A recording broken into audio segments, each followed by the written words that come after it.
Assalamualaikum warahmatullahi wabarakatuh. A'udzu billahi minasy syaithanir rajim. Bismillahirrahmanirrahim. Alhamdulillahi rabbil alamin wassalatu wassalamu ala asyrafil anbiya'i wal mursalin sayyidina Muhammadin wa ala alihi wa sahbihi ajma'in. سبحانك لا علم لنا إلا ما علمتنا إنك أنت العليم الحكيم ولا حول ولا قوة إلا بالله العلي العظيم رب اشرح لي صدري ويسر لي أمري واحلل عقدة من لساني يفقه قولي وسدد لساني واهد قلبي بحق نبيك محمد صلى الله عليه وسلم اللهم أغننا بالعلم وزينا بالحلم وأكرمنا بالتقوى وجملنا بالعافية نوينا التعلم والتعليم والتذكر والتذكير والنفع والانتفاع والإفادة والاستفادة والحث على التمسك بكتاب الله وسنة رسوله صلى الله عليه وسلم ودعاء إلى الهدى والدلالة على الخير ابتغاء وجه الله مرضاته وقربه وثوابه سبحانه وتعالى آمين يا رب العالمين. Kitab Ad-Durrus Tsamin, muka surat yang ke-46, baris yang kelima daripada bawah. Qala al-musannifu rahimahullahu ta'ala wa nafa'ana Allah bi'ulumihi wa bi'ulumikum wa bi'ulumi masyayikhina fid darain amin ya rabbal alamin. Kata pengarang Asy-Syaikh Daud bin Abdullah Al-Fatani rahimahullahu ta'ala, maka kata Jubba'i, berkata Tuhan, aku ketahui bahwasanya jika besar, niscaya kufur engkau masuk neraka. Maka adalah yang aslah bahawa aku matikan dikau pada waktu kecil. Jadi sambung perbahasan berkaitan dengan dialog antara Al-Imam Abul Hasan Al-Asy'ari rahimahullahu ta'ala dengan pak tiri dia, sekaligus guru kepada Imam Abul Hasan Al-Asy'ari selama lebih kurang 40 tahun dalam Mu'tazilah, sebelum Imam Abul Hasan Al-Asy'ari berpindah kepada Ahlus Sunnah wal Jamaah. Jadi berlakulah perdebatan ataupun pertanyaan antara Syekh Al-Imam Abul Hasan Al-Asy'ari rahimahullahu ta'ala dengan pak tiri dia Al-Imam Abu Ali Al-Jubba'i. Jadi dia tanya dekat berkaitan dengan 3 perkara, iaitu seorang lelaki yang saleh, seorang lelaki dewasa yang saleh, seorang lelaki dewasa yang maksiat, dan seorang yang mati kecil. Dia tanya kepada pak tiri dia apakah akibat ataupun mereka ni akan masuk ke mana selepas daripada mati. Maka Al-Imam Al-Jubba'i rahimahullahu ta'ala sebut dulu, kata orang yang ahli maksiat masuk neraka. Orang yang ahli ta'at yang dewasa tu masuk syurga. Adapun budak kecil tu pula, budak kecil tu taklah seperti mana orang yang soleh tersebut, yang tinggi darjatnya. Okey. Jadi sekarang ni berlakulah persoalan daripada Imam Abul Hasan Al-Asy'ari. Kata, andai kata kalau budak kecil ni tanya Tuhan. Ni dia panggil persoalan-persoalan yang andaian-andaian sahaja. Andaian tersebut boleh dibuat untuk mengejakkan akidah, boleh. Allah Ta'ala sendiri sebut dalam Quran, "Lau kana fihima alihatun illallahu lafasadata." Kalaulah di langit ada satu Tuhan, di bumi ada satu Tuhan, niscaya hancur langit bumi. Allah Ta'ala sebut lau, jikalau. Jikalau tu andaian. Adakah dia berlaku sungguh? Tak berlaku.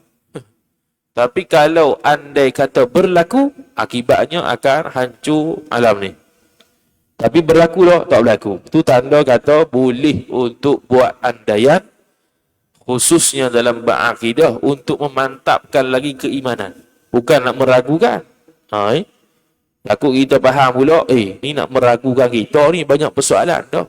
Banyak persoalan yang timbul itu untuk mengejarkan akidah kita, bagaimana kita menghadapi persoalan tersebut. Sebab itulah ulama akidah Ahlus Sunnah wal Jamaah Asy'ariyah Maturidiyah dia buat satu kitab disiplin sifat 20. Ke dalam ketuhanan sifat 20, sifat kerasulan 4 itulah. Supaya apa? Setiap satu sifat itu bukan diletak secara sengaja begitu saja. Bahkan setiap sifat tersebut diletak untuk menjawab persoalan-persoalan daripada musuh-musuh dalam Islam atau luar Islam. Jadi Imam Abu Hasan Asy'ari kata, andai kata budak kecil ni kata, kenapa mu wahai Allah Ta'ala tak jadikan aku dewasa dan aku boleh beramal soleh dan masuk syurga seperti mana darjat orang soleh itu. Dia tanya Tuhan, andai kata begitu, apa Tuhan nak jawab? Kata Imam Abu Hasan Asy'ari. Maka Pok Tiri dia jawab. Pok Tiri dia yang Mu'tazilah jawab, kata, kalau aku ni, Allah Ta'ala jawab, Allah Ta'ala akan jawab gini, kalaulah aku tahu sejak azali lagi, kalau bahawasanya kalau kamu ni dewasa, mu akan kufur kepada aku. Maka yang terlebih aslah, yang terlebih baik bagi engkau ialah mati kecil. Sebab aku tahu dah, mu akan, kalau besar tu, mu akan kufur kepada aku. Jadi lebih baiknya mati kecil lah. Mati kecil tak masuk neraka. Mati kecil. Betul lah. Mati kecil tak masuk neraka. Adapun kalau dewasa dalam keadaan dia buat maksiat atau lagi kufur, boleh masuk neraka. Jadi lebih baik aku matikan mu waktu kecil. Tu jawapan Abu Ali Al-Jubai. Maka kita sambung kata dia. Jawapan tadi, dia kata, maka kata Jubai, berkata Tuhan. Tuhan akan kata gini, aku ketahui bahawasanya jika besar, yakni jika dewasa budak tu, niscaya kufur engkau masuk neraka. Aku tahulah, mu akan kufur kepada aku bila aku besarkan, aku dewasakan dan aku matikan kau dalam keadaan dewasa. Maka adalah yang aslah, adalah yang terlebih baik bahawa aku matikan di kau pada waktu kecil. Sebab waktu kecil dia tidak akan masuk ke dalam neraka Allah Subhanahu wa Ta'ala. Mati kecil tak akan masuk neraka lah sebab dia bukan mukallaf. Bila dewasa, makna dewasa ni, bila kata dewasa, dia berakal, dia baligh, sampai Islam pada dia, cukup panca indera pendengaran ataupun penglihatan, apatah lagi kedua-duanya. Hak tu jadi mukallaf lah. Bila jadi mukallaf, terbebanlah segala hukum-hukum syarak. Kalau dia belum Islam, wajib masuk Islam. Selama mana tak masuk Islam, selagi itulah dituntut atas dia masuk Islam, masuk Islam, masuk Islam. Segala ibadat yang memerlukan niat kalau waktu kufur tidak sah. Sehinggalah dia masuk Islam, barulah berjalan pula hukum taklif sebagai orang Islam. Dosa pahala pun berjalan juga. Maka berkata Asy'ari, anak tiri dia pun jawab. Berkata Asy'ari, maka berkatalah yang asi, yang maksiat tu, betapa pula segala isi neraka, hi Tuhanku, adalah yang aslah bagi kami sekalian engkau, bagi kami sekalian, engkau matikan kami pada waktu kecil-kecil. Apa kata Tuhan? Sudah. Tu ni buah penamaan ni. Kalau budak kecil tadi boleh jawab ke Tuhan, boleh tanya ke Tuhan, apa mu tak bagi aku dewasa, jadi aku ni yang boleh beramal soleh, darjat syurga aku macam orang yang soleh tu, tinggi lah darjat. Maka Allah Ta'ala sebut, dia kata apa tadi? Abu Ali Jubai dia kata, aku tahu dah sejak azali bahawa kalau aku dewasakan engkau dan mati dalam keadaan dewasa, mu akan kafir dengan aku. Mu akan kafir dengan aku, kufur kepada aku. Aku matikan kau kecil. Okeylah, tak apa. Kemudian Abu Hasan Asy'ari dia buah kilah dia. Kalau orang yang maksiat yang masuk neraka jawab macam budak kecil ni, nak kata apa Tuhan? Dia mungkin akan kata gini, wahai Tuhan, kenapa mu masukkan kami semua ahli neraka ke dalam neraka? Bukankah lebih baik sejak azali kalau mu tahu kami ni masuk neraka, kenapa mu tak mati kat aku waktu kecil? Tu jadi sudah. Abu Ali Al-Jubai terpegun lah. Terkejut dengan soalan tu. Betul juga. Maka dia kata apa? Maka putuslah hujjah Jubai dan diam dan tercengang ia Jubai. Terkejut habis. Tu tak boleh jawab. Putus hujjah dia bagi. Tak boleh jawab. Nak jawab apa? Kalau kita contohlah, kalau kita jadi Mu'tazilah sah. Kalau contoh kita ni jadi Mu'tazilah sekejap, kita nak jawab apa? Tak boleh ke? Sebab dia pegang konsep salah aslah. Baik terlebih baik. Itu punah. Dia kata wajib Allah Ta'ala berbuat baik kepada makhluk.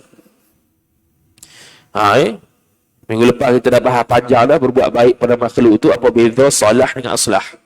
Aslah tu terlebih baik, salah tu baik. Salah tu lawannya fasad, rosak. Contohnya antara beri makan dengan tak beri makan. Yang baiknya adalah beri makan lah. Tak beri makan tu tak baik. Beri makan pula nasi dengan nasi berlauk. Mana lebih baik? Yang lebih baik nasi berlauk lah. Tu. Allah wajib beri kita nasi berlauk. Allah wajib beri kita makan. Jadi hujah tersebut dapat diputuskan dengan kita kata, apa faedah budak-budak sakit? Apa kebaikan budak-budak sakit? Sakit tu menderita kawan tu. Dia pun tak ada dosa. Tiba-tiba dia sakit. Apa faedahnya? Gitu. Mati habis gitu ya. Hujah Mu'tazilah. Ni sekarang ni sama juga. Konsep yang sama dia pegang salah dan aslah. Tapi ditanya berkaitan dengan orang yang telah meninggal dunia selepas daripada apakah kejadian yang akan berlaku bagi orang yang meninggal dunia selepas dia mati. Dia bagi tiga orang. Orang yang maksiat dewasa, orang yang taat dewasa, orang yang mati kecil. Mereka tiga ni beri ke mana? Dia senang cakap. Dia kata orang yang soleh, tak dewasa masuk syurga. Orang yang dewasa yang maksiat masuk neraka. Orang kecil tu kalau masuk syurga pun syurga tak masuk macam orang soleh tu lah. Maka dia kata jadi dia buatlah soal jawab tadi tu. Dia pun kata kalau budak-budak kata kalau budak-budak anda kata dia tanya Tuhan, kenapa mu tak buat aku ni dewasa supaya aku dapat beramal soleh macam orang yang soleh, dia angkatkan darjat sampai ke syurga. Allah Ta'ala jawab. Ni Abu Ali Al-Jubai jawab, wakil Tuhan lah. Dia bagi wakil contoh takdir. Tuhan kata, Tuhan cakap apa? Maka Tuhan kata, aku tahu dah sejak azali mu akan buat maksiat pada Allah. Akan buat maksiat pada aku. Akan kufur kepada aku. Aku matikan kau waktu kecil. Senang. Daripada mu masuk neraka, lebih baik mu masuk syurga yang rendah tu. Lepas tu, Imam Abu Hasan Asy'ari pula cakap, dah kalau orang-orang yang maksiat masuk neraka tu, kalau dia cakap, dia tanya pada Tuhan, benda yang sama, agak-agak Tuhan cakap apa? Tu. Sebab dia kata kat budak tadi tu, aku tahu dah, mu akan maksiat, mu akan kufur. Sebab tu aku matikan mu waktu kecil. Dah orang yang maksiat masuk neraka tu nak cakap apa dah? Adakah Allah Ta'ala jahil tentang mereka tu masuk neraka? Mustahil. Mu'tazilah memang sangat-sangat menyucikan Allah Ta'ala daripada perkara mustahil. Sama baca Ahlussunnah. Cuma mereka terlajak. Terlajak sehingga tergelincir. Jadi tak boleh jawab. Putus hujah. Dia habis. Tercengang ia. Kerana Imam Asy'ari merubahkan kaedah mereka itu Mu'tazilah yang mewajibkan salah dan aslah. Yang mewajibkan pada Allah Ta'ala salah. Salah tu baik, aslah tu lebih baik. Tu konsep Mu'tazilah. Jadi kita salah dengan aslah. Allah Ta'ala berbuat baik kepada makhluk, boleh tak? Boleh. Allah Ta'ala tidak berbuat baik pada makhluk, boleh tak? Boleh. Harus pada Allah Ta'ala nak berikan kepada seseorang iman. Harus juga Allah Ta'ala nak beri kepada seseorang kufur. Harus pada Allah Ta'ala untuk memberikan seseorang itu buat amal soleh. Harus juga bagi seseorang itu untuk seseorang itu buat maksiat. Boleh. Harus. Itu Allah Subhanahu wa Ta'ala. Kemudian maka berkata ia Abu Ali Al-Jubai. Abu Ali pun kata, adakah bagi kamu gila. Dia tanya, mu gila ke apa tanya soalan aku ni? Tu 40 tahun duduk dalam sesak, tiba-tiba diberi hidayah Allah Ta'ala, diberi taufik Allah Ta'ala, jadi betul akidah Ahlus Sunnah wal Jamaah Imam Abdul Hasan Al-Asy'ari. Hasil daripada dia bermimpi Nabi sallallahu alaihi wasallam, yang Nabi suruh, Nabi sedarkan Imam Abu Hasan Al-Asy'ari suruh masuk akidah yang betul, bukan akidah yang dia pegang. Maka Imam Abdul Hasan Al-Asy'ari rahimahullahu ta'ala pun beruzlah lebih kurang seminggu dua, lebih kurang seminggu dua, maka dia beruzlah. Bila beruzlah, dia cek balik, dia kaji balik, boleh ke tak, dia kaji balik dalil-dalil Mu'tazilah ni apa masalah dia, apa yang tak betul. 2 minggu lebih kurang. Pada tu barulah jadi kejadian pertanyaan yang disebutkan oleh kita ni. Maka lepas pada tu dia pun melepaskan jubah dia seperti mana dia keluar daripada Mu'tazilah. Dia andaikan simbol gitu lah.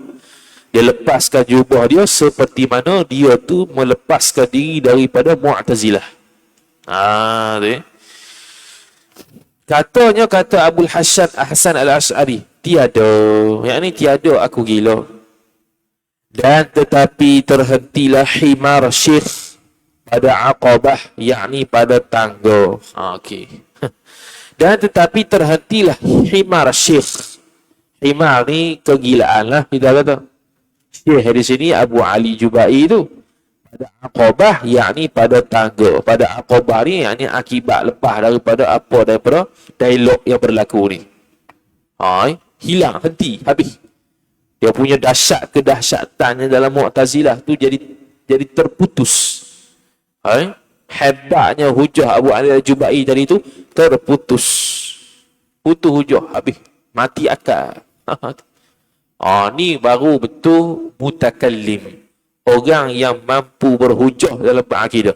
Orang macam ni mesti kena ada paling kurang seorang dalam radius 90 km. Dia fardu kifayah. Kalau tak ada seorang hak jenis lagu ni, wajib semua belajar belaka sehingga dapat seorang jadi lagu ni. Tu berat mengaji agama. Ngaji agama kan jadi doktor, kerja engineering apa, habis degree dah boleh pitih kerja. Berapa tahun belajar? 4-5 tahun je. Habis 4-5 tahun selesai. Degree engineering, degree perubatan, degree macam-macam lah. Tapi kalau agama agak mengharapkan degree saja, tak cukup. Harapkan degree tak cukup. Dia kena belajar luar pula. Dia tak macam doktor. Doktor mana dalam kelas 24 jam kelas tu. Mana ada talaki kitab lepas tu. Talaki kitab perubatan tak ada itu. Memang semua fokus dalam kelas lah. Dalam kelas tu semua terang. Sebab dia luah-luah dia pun, dia tak seluah macam ilmu agama ni. Lepas tu fardu kifayah agama lebih afdal daripada fardu kifayah dunia. Itu disebut dalam kitab Ta'liq Al-Yaqutun Nafis. Fardu kifayah belaka dunia dengan akhirat. Akhirat ni hak agama ni lah. Hak agama lebih afdal. Dan sebab itulah mereka ni boleh dapat dan layak mendapat zakat. Mereka layak dapat zakat ni. Orang yang belajar agama ni, yang bersungguh lah. Yang tak bersungguh tak layak.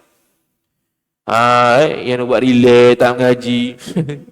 Masuk kelas malah. Masuk kelas tidur. Tak jadi tu. Tu kalau beri zakat ke dia tu, tak sah zakat itu. Jaga-jaga orang nak beri sendiri ni. Kena ada orang setengah nak beri sendiri zakat. Boleh lah salah. Tapi kena betul lah. Tak betul, tak sah lah. Lepas tu pemberian tu jadi sedekah biasa. Tak jadi zakat. Sebab tu kita ada pusat urus zakat tu mudah lah. Supaya dia beri pada orang yang betul. Kita ni kalau tak ada, ataupun susah nak cari orang yang betul, layak untuk beri zakat, tak payah berilah. Ikut dang gitu. Pergi pusat urus zakat, selesai.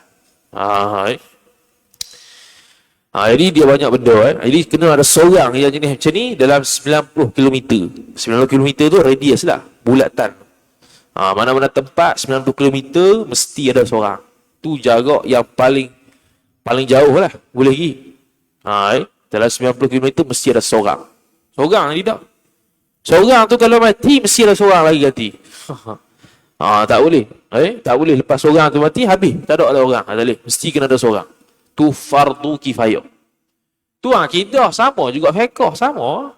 Fiqh ko, bahasa Arab ko, qiraat ko, tasawuf ko, semua sama. Dia ada fardu kifayah dia. Fardu kifayah ni sampai tahap boleh dia menghilangkan kemuskilan. Tu fardu kifayah. Dalam mana-mana ilmu, tasawuf ko, fiqh ko, akidah ko, nahwu ko, sarah ko, bahasa Arab ko, apa ko, kalau ada kemuskilan yang ditimbulkan, maka dia boleh selesaikan. Itu fardu kifayah. Sampai tahap fardu kifayah lah tu. Tapi kalau dia timbul kemuskilan, dia sendiri memuskil. Tu tak boleh jadi. Dia sendiri bengong juga. Tak boleh tu tak mampu lagi menampung fardu kifayah walaupun dia belajar agama. Dia tidak mampu untuk menghilangkan kemuskilan tu daripada masyarakat. Tu dia tak boleh lagi walaupun dia belajar agama 400 tahun sekalipun. Jadi waktu belajar agama tu bukan kena bangga belajar lama dah. Belajar lama tu panggil syarat nak pada adatnya boleh aling. Dah mu tu duk belajar lama tapi duk tidur. Benda tu. Tapi dia apa juga. Balik-balik tak boleh hilangkan kemuskilan. Dia menambahkan kemuskilan lagi ada. Lagi kau teguk tu. Tu tak menghilangkan ataupun tidak menggugurkan fardu kifayah. Lepas tu orang dulu-dulu, zaman mengaji, sebelum dia berangkat ke Mekah mengaji, sambung pengajian di Mekah tu, dia mengaji tempat dia dulu sampai aling. Baru pergi Mekah. Pergi Mekah tu bukan pergi seorang dah. Ada orang support duit. Masyarakat tu, dia bagi piti. Kumpul beri. Untuk dia hidup kat sana, ikutlah. Mau nak hidup lah. Dekat Mekah tu, beberapa tahun. Tu dia hidup dengan harapan apa? Dengan harapan dia tu balik esok, dia dapat mampu menghilangkan kemuskilan dalam bab agama. Mampu menambung fardu kifayah, menampung hak tu. Jadi banyaklah kisah-kisah ulama ada yang keluar daripada umur 20 tahun. Keluar ke negeri lain untuk menuntut ilmu. 20 tahun keluar, balik kampung umur 60 tahun. 60 tahun baru kahwin. 60 tahun baru kahwin. 60 tahun, 20 tahun ke 60 tahun, 40 tahun belajar. Itu 4 tahun tu Allah. Tu puasa aling. Tambah sikit master 3 tahun, 7 tahun baru. Tambah sikit PhD 3, 4 tahun, 11, 10 tahun dia. Allah. Rasa aling tak? Hak aling bukan pergi ngaji, tulis tesis. Tulis tesis ni ambil kitab tu, kita faham masalah sikit, boleh lah. Tak ada belajar tu. Belajar kena keluar lah.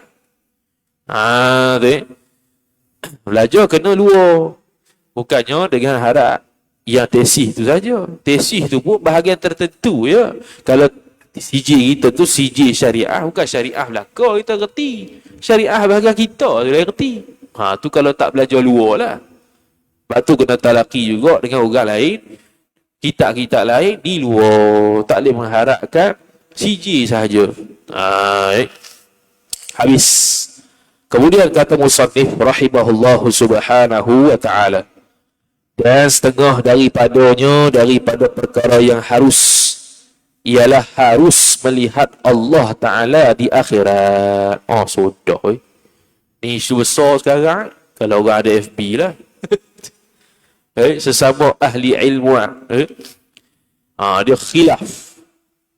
berlaku khilaf. Duk balas tu, balas ni, balas video tentang isu melihat Tuhan.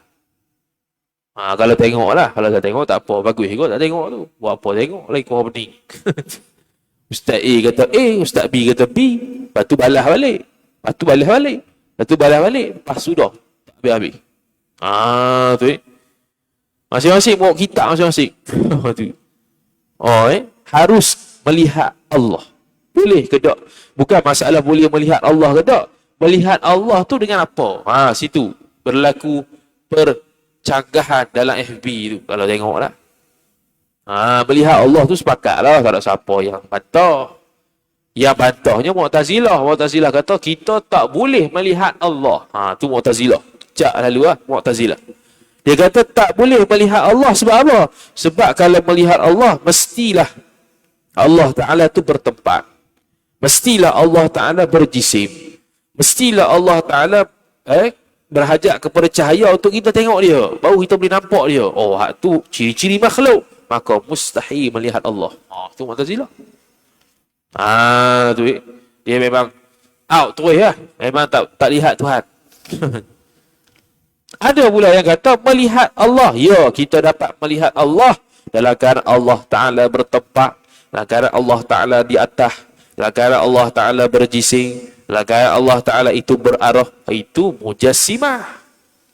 Mujassimah dia kata boleh lihat Allah, tapi dalam keadaan mesti bertempat, mesti bercahaya, mesti dalam keadaan berarah tertentu. Itu mujassimah pula. Tak betul juga. Ahlussunnah tengah-tengah. Melihat Allah tanpa ada kaifiat. Melihat Allah laisa kamithlihi syai. Kita dapat lihat Tuhan tanpa dia serupa dengan makhluk, tanpa bertempat, tanpa berada di mana-mana arah. Gitu kita akan melihat Allah Subhanahu wa taala seperti mana Nabi sallallahu alaihi wasallam melihat Allah tanpa tempat, tanpa arah. Ni bab Isra nak habis dah ni, satu Syaban dah ni. Malam ni satu Syaban dah. Jadi jangan kita faham kalau Nabi sallallahu alaihi wasallam naik ke Sidratul Muntaha ke arah ke, bukan melihat Allah di sana, bukan. Dia melihat Allah dalam keadaan Nabi di sana, tapi Allah bukan di sana. Tu akidah Ahlussunnah wal Jamaah. Lepas tu Allah Ta'ala tak ada di mana-mana. Nabi SAW melihat Allah dalam keadaan tidak serupa dengan makhluk. Tu saja. Apa tak serupa dengan makhluk? Hak ni yang kita belajar. Allah Ta'ala bukan berjisim, Allah Ta'ala bukan besar, Allah Ta'ala bukan kecil. Ada seorang doktor, ada seorang doktor kata Allah Ta'ala Maha Besar. Allahu Akbar. Tiap-tiap hari kita duduk takbir. Allahu Akbar. Allah Ta'ala Maha Besar. Allah Ta'ala tu Maha Besar. Jadi dia kait dengan arah. Dia kait dengan arah. Arah tu makhluk Allah yang paling besar. Tak ingat dah huraian. Terlupa dah sebut. Dia nak kata Allah Ta'ala tu besar zat. Itu yang kesimpulan yang kita dapat faham lah. Dia panjang lah video tu. Kesimpulannya Allah Ta'ala tu besar zat. Sebab kita sebut Allahu Akbar. Hancur.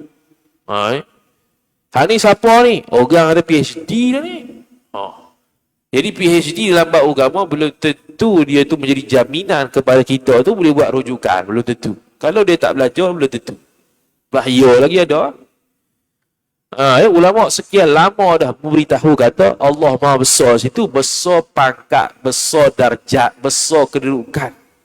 Banding dengan hamba tu rendah, dia besar. Besar tu. Kan besar zat tu. Dia besar zat pula. Dia pergi ke situ. Habis rosak akidah Ahlussunnah wal Jamaah. Lepas tu mengakulah hak tu akidah salaf. Habis bunuh. Ni yang berlaku kalau tuan-tuan tu ada media sosial lah. Memang sosial sungguh dalam bab akidah. Banyak isu. Perkara-perkara yang berkaitan akidah terlalu banyak. Terlalu banyak. Habis. Jadi sekarang ni kata harus melihat Allah Ta'ala di akhirat.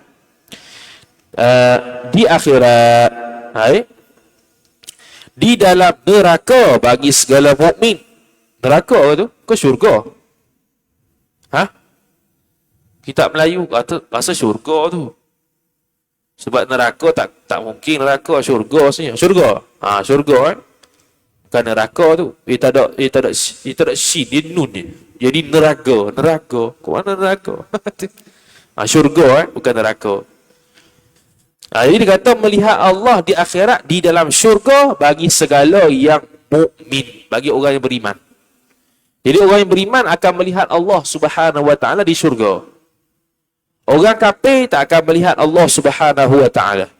Orang munafik khilaf.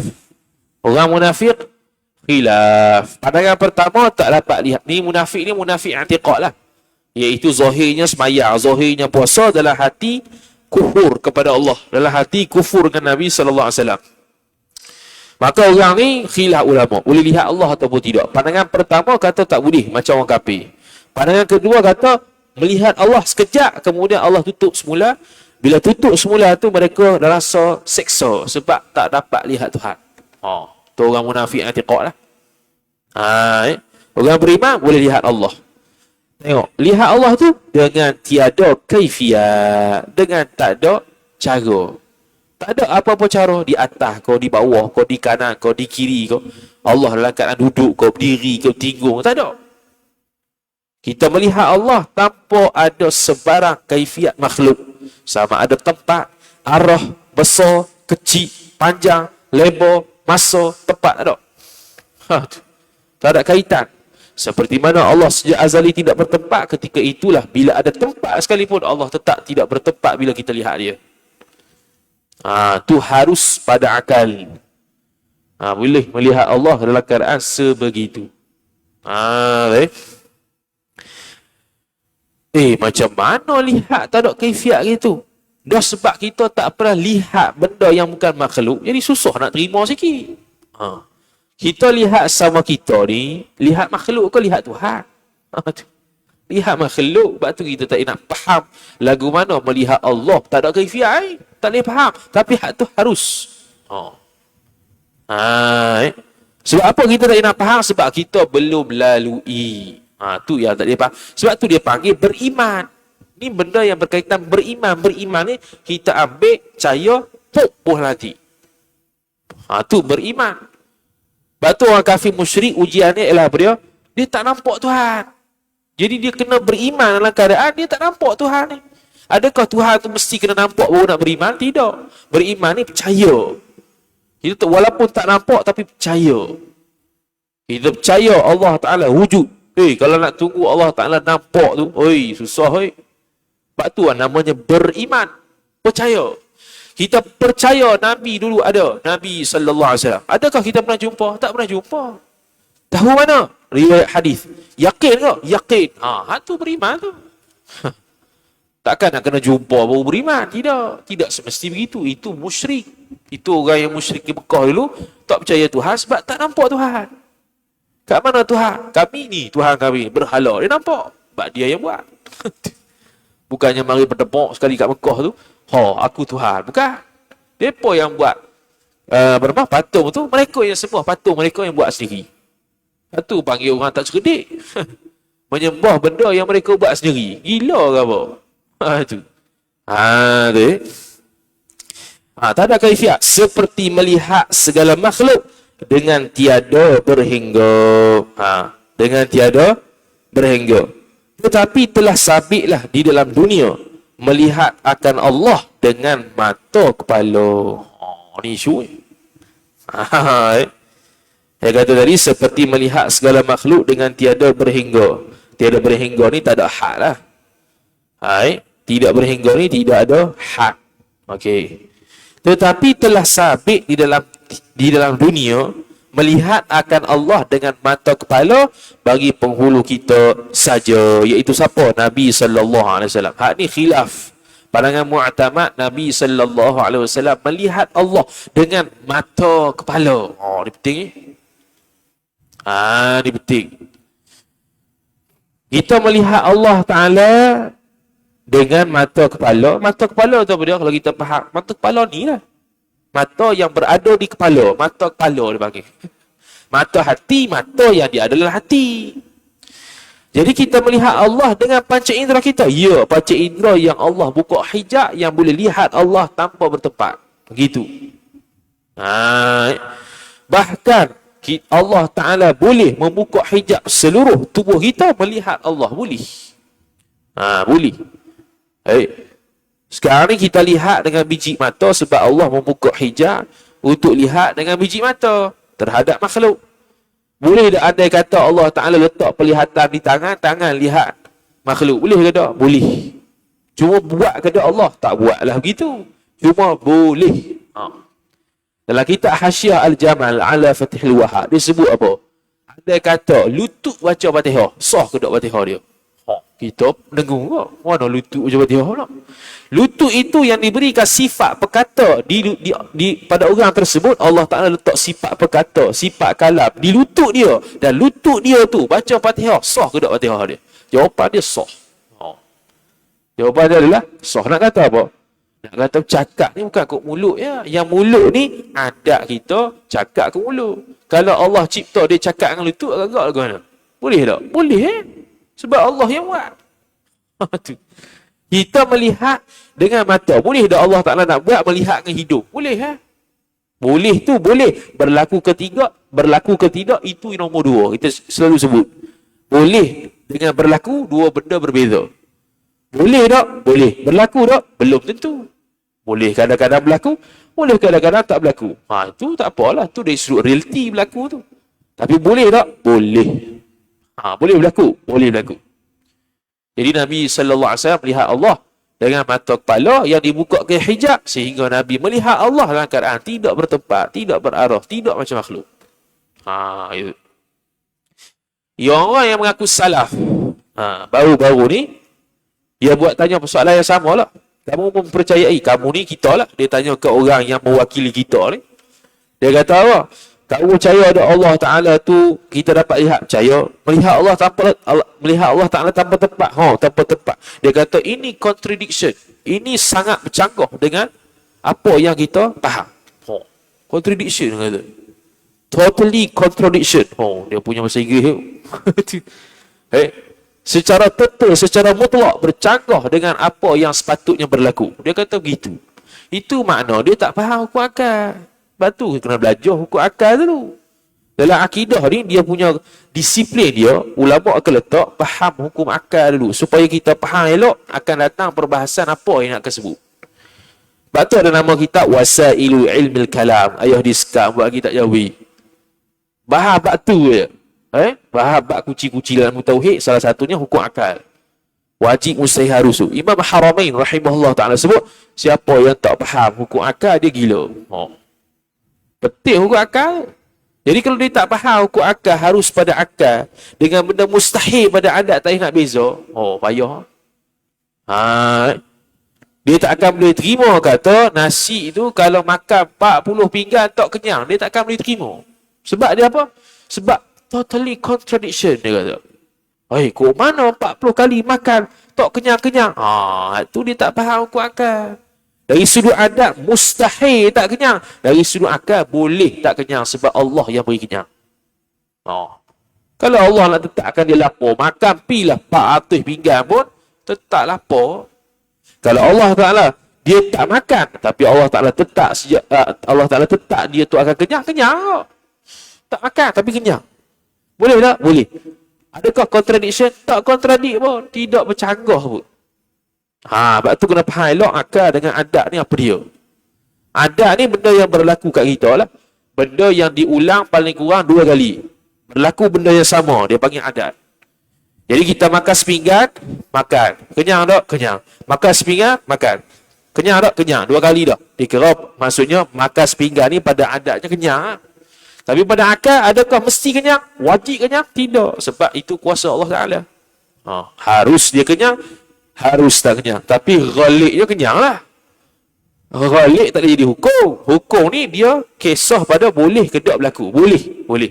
Ghaliknya, ghaliknya kenyang lah. Adatnya kenyang lah. Tapi boleh berlaku benda sebaliknya. Sebab itu ada benda yang adat, ada benda mencari adat. Mukjizat mencari adat. Kisah-kisah wali Allah mencari adat. Puak ni pun susah juga nak terima kisah wali Tuhan. Sebab benda pelik. Memanglah benda pelik mencari adat. Kalau orang ni ada zaman Nabi SAW, Nabi SAW tunjuk benda pelik-pelik agak-agak lagu mana mereka. Mereka tak nak menerima benda yang mencari adat. Bahkan mereka mengatakan contradiction. Canggah dengan apa yang realiti berlaku. Memanglah realiti berlaku canggah sebab itu dari sudut adat. Dari sudut akal boleh terima sebab Allah punya kuasa. Wallahu ta'ala a'lam. A'udzu billahi minasyaitonir rajim. Bismillahirrahmanirrahim. Alhamdulillahi rabbil alamin wassalatu wassalamu ala asyrafil anbiya'i wal mursalin سيدنا محمد وعلى آله وصحبه أجمعين. اللهم زدنا علما وارزقنا فهما. اللهم زدنا علما وارزقنا فهما. اللهم زدنا علما وارزقنا فهما. وصلى الله على سيدنا محمد وعلى آله وصحبه وبارك وسلم. الحمد لله رب العالمين. والسلام عليكم ورحمة الله وبركاته.